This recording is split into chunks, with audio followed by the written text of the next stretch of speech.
Hey, welcome back for Chapter 8 of Defender of Dirt. My name is May, and my full name is easy to remember, May Maida. What's yours? She was saying as I came dashing into the garden. Oops, I'm afraid I spooked that chicken, I said. One rushed under a bush, clucking. That's okay, they startle easily. Prey animals, very jumpy. That one's Holly. She's a Holland breed, and they just plain like to run. I'm Sam Remington, and this is my sister Squirrel. Very nice to meet you both. Aunt Yuki told me there were some kids moving in. And of course, I also saw you from my window, she said, and then she winked. Turns out she's a couple years older than me, so maybe that's why she winks so well. Really? Sam asked. Where's your window? You mean you were checking us out while we were checking out the garden? I congratulated myself for standing my ground about the binoculars. Yes, May said, her eyes sparkling. We live upstairs from Aunt Yuki. We have a two-family house.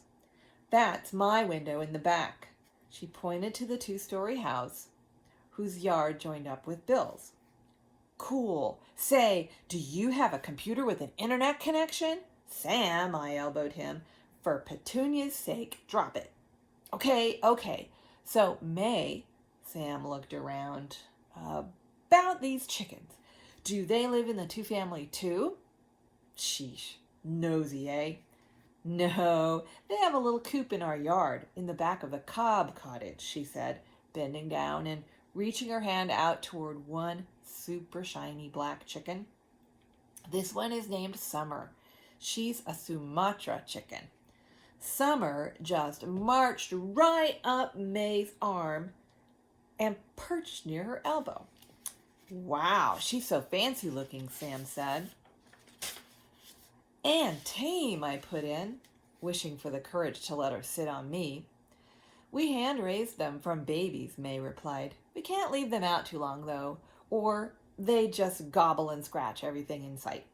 She put Summer down, and the chickens moved off in a pack, clucking softly and working the edges of the paths.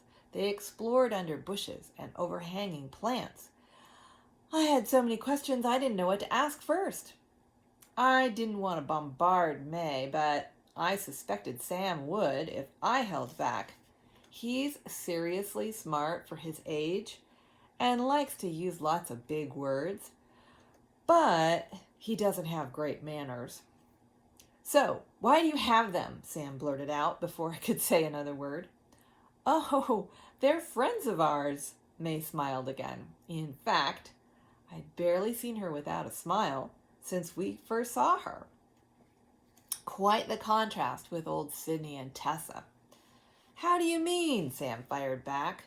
Before May could answer, Sam pointed to the fairy house, saying, Hey, can we go sit on that bench thingy over there?